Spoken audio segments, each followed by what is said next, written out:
राजा रानी ड्रामे की आज इस हफ्ते तीसरी किस्त दिखाई गई।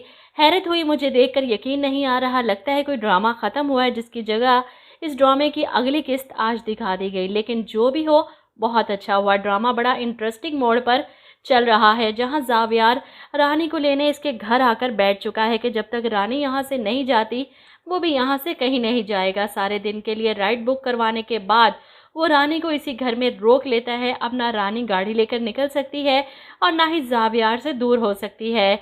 ऐसे में जावियार पहले इन्हें अच्छा सा नाश्ता करवाता है और इतने में ही राजा अपनी माँ को लेकर पहुंच जाता है रानी के घर रिश्ते की बात करने। और राजा की माँ जावियार को इस घर में देखकर हैरान है कि राजा ने तो कहा था कि ये नाम का रिश्ता है, बहुत जल्द ख़त्म हो जाएगा, लेकिन यहाँ तो वो इसी घर में रह रहा है।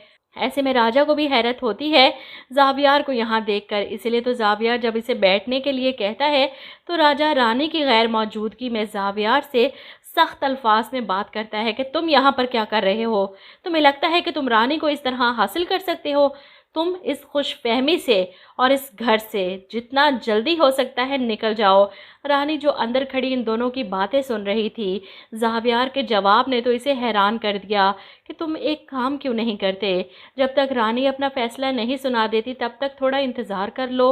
रानी को हैरत होती है कि जावियार इसकी खुशी को पहले रख रहा है, इसके फैसले पर बैठा है कि जो रानी फैसला करेगी वही इसे कबूल होगा, और राजा तो बस इसे हासिल करना चाहता है। दोनों की सोच का फ़र्क रानी को सोचने पर मजबूर कर देता है। ऐसे में जावियार राजा से कहता है कि मुझे ऑफिस के काम के सिलसिले में ज़रा जाना था, तो आप बैठें, बातें करें, हम ज़रा चलते हैं। राजा हैरान होता है, हम मतलब? जिस पर जावियार कहता है, रानी और मैं, असल में रानी की गाड़ी बुक की है ना मैंने सारे दिन के लिए। राजा को सुनकर बहुत गुस्सा आता है कि रानी ये सब क्या करती फिर रही है। वहीं रानी इस डर से कि राजा को बुरा लगेगा अंदर जाकर फ़ौरन से आंखें बंद करके लेट जाती है, जैसे दिखा रही हो कि वह सो गई है। जावियार अपना बैग लेकर रानी को बुलाने अंदर आता है और इसे यूँ सोता पाकर मुस्कुरा देता है। मुझे पता है कि तुम जाग रही हो, क्योंकि इतनी जल्दी तो तुम सोती नहीं, और वैसे भी ये कोई टाइम नहीं सोने का, और अगर तुम मुझे साथ नहीं लेकर जाना चाहती तो कोई बात नहीं, मैं यही हूँ। ज़्यादा से ज़्यादा क्या होगा, मीटिंग कैंसिल होगी, मेरा नुकसान हो जाएगा। ये सुनकर रानी फ़ौरन आंखें खोल देती है, गुस्से से जावियार की तरफ देखती है और उठकर गाड़ी की चाबी पकड़कर बाहर को निकल आती है। ऐसे में जावियार भी मुस्कुराता हुआ इसके पीछे चल पड़ता है। अब रानी जावियार को लेकर यहाँ से इसके ऑफिस पहुँचती है, जहाँ पर मीटिंग के बाद जावियार रानी से बात करता है। पता है रानी, मुझे क्यों ऐसा लग रहा है कि पापा की नेचुरल डेथ नहीं हुई, पापा को मारा गया है। इनके कंपनी के लिए लिए गए ऐसे फैसलों को देखकर मुझे ये शक हो रहा है। सोच सोच कर परेशान है और रानी खामोश बैठी। ऐसे में शाम को ऑफिस से इन दोनों की वापसी पर जावियार रानी से सवाल करता है, रानी मुझे एक बात तो बताओ कि जब तुम्हें पापा ने मेरे लिए उस घर में केयर टेकर के तौर पर हायर किया था, तो क्या उस घर में किसी का रवैया या किसी की कोई ऐसी बात जो तुम्हें ये लगा हो कि वो मेरे पापा को मार सकता है? जिस पर रानी जवाब देती है कि जुन्नैद और इसकी माँ तुमसे बहुत ज़्यादा जलते थे और हमेशा से इनका रवैया भी तुम्हारे साथ बहुत ख़राब था। ये सुनकर जावियार को हैरत नहीं होती, क्योंकि इस बात का अंदाज़ा तो इसे था, इस सब के पीछे जुनैद का हाथ हो सकता है।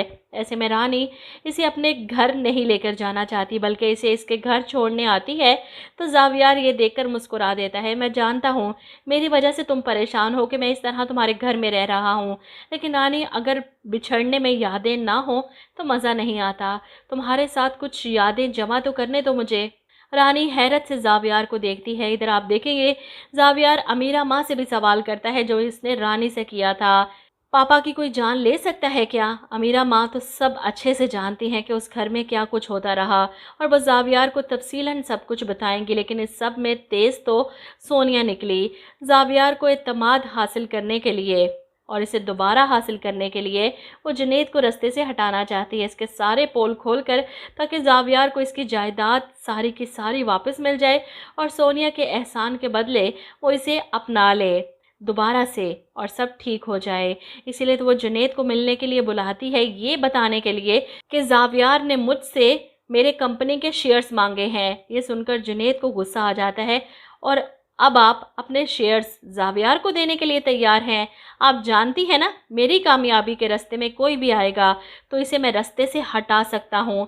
वो सोनिया को डराने की कोशिश करता है, और सोनिया जो हाथ में मोबाइल पकड़े इसकी वीडियो रिकॉर्डिंग कर रही थी सवाल करती है, जैसे तुमने जफ़र अंकल को रास्ते से हटाया था, इनकी जान ली थी। जुनैद सिर्फ सोनिया को डराना चाहता था ताकि वो अपने शेयर्स ज़ावियार के हवाले ना करे, इसलिए सच उगल देता है कि बड़े अब्बा भी मेरी कामयाबी के दरमियान आ गए थे तो मैंने मार दिया इन्हें। वो मुस्कुराता हुआ अपना गुनाह सोनिया के सामने कबूल कर लेता है और यहाँ पर सोनिया जो इसकी वीडियो रिकॉर्डिंग कर चुकी है, अब इस रिकॉर्डिंग के ज़रिए जुनैद फंसेगा और ज़ावियार को सबूत मिल जाएगा इसके खिलाफ कि यही मेरे बाप का कातिल है।